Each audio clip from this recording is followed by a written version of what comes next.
Pada 1 September 1939, Jerman menginvasi Polandia. Inggris dan Prancis kemudian meresponnya dengan menyatakan perang terhadap Jerman. Perang Dunia pun dimulai. Perang ini menjadi konflik terbesar dan paling destruktif sepanjang sejarah. Sekitar 55 juta orang tewas di seluruh dunia. Perang Dunia Kedua juga menyisakan berjuta kisah. Salah satunya adalah aksi seorang pilot keturunan Indonesia yang menjadi bagian dari pasukan Nazi Jerman di Palagan, Eropa.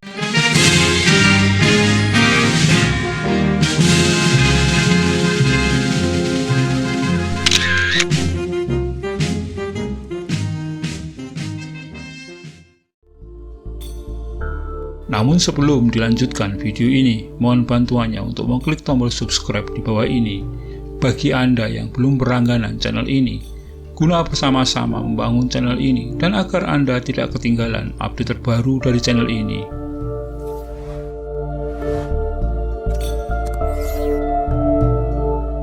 Sukabumi, Jawa Barat, 11 Januari 1908. Seorang bocah yang diberi nama Willem Eduard de Graaf lahir ke dunia.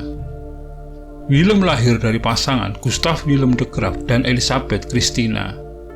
Ayah Willem, Gustav, adalah orang Eropa asli, sementara Elisabeth ibunya berdarah campuran Indonesia dan Eropa. Willem memiliki seorang kakak bernama Cornelia Agustina de Graaf yang lahir di Kediri, dan seorang adik, Felix Victor de Graaf, yang lahir di Zandvoort, Belanda. Sejak kecil, Willem tumbuh dan menempuh pendidikan di Indonesia hingga usianya genap 18 tahun.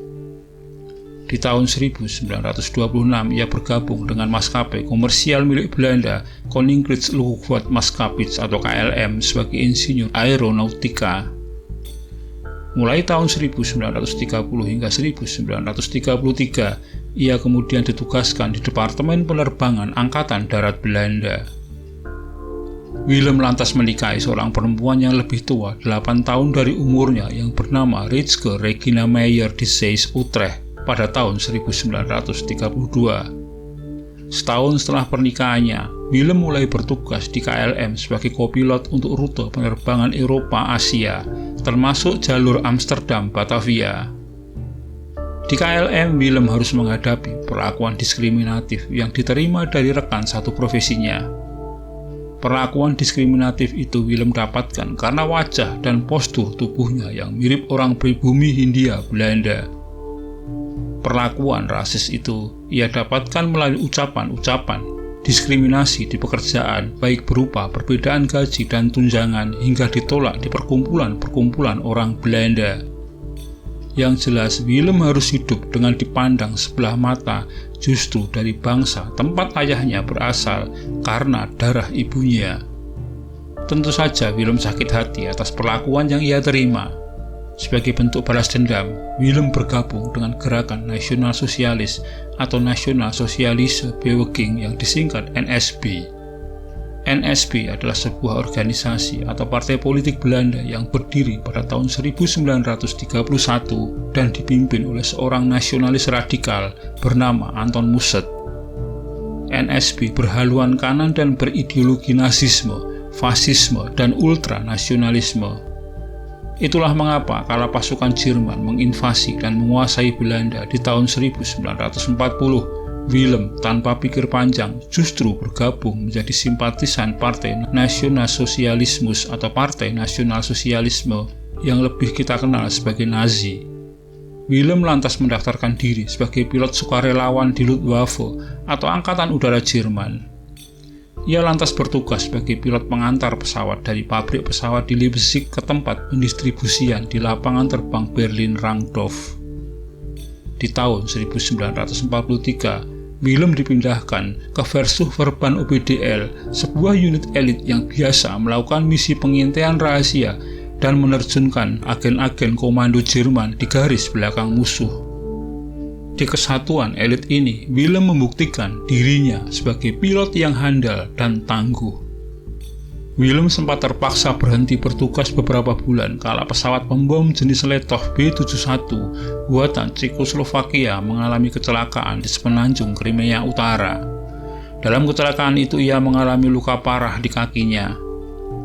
Unit Kesatuan tempat Willem bertugas, yakni Weserverband OPDL, dilebur menjadi bagian dari skuadron pembom khusus yang dipimpin oleh Oberstwehrmer Baumbach, salah satu pembom terbaik Luftwaffe Jerman.